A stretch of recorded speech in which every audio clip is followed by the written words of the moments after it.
Shocking video out of California shows a truck tumbling off the freeway onto another crash.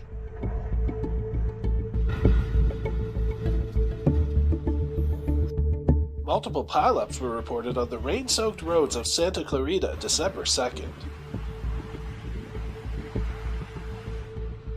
Tomás Dorado recorded the video while stopped in traffic when the truck fell over the ledge and landed on top of a different crash.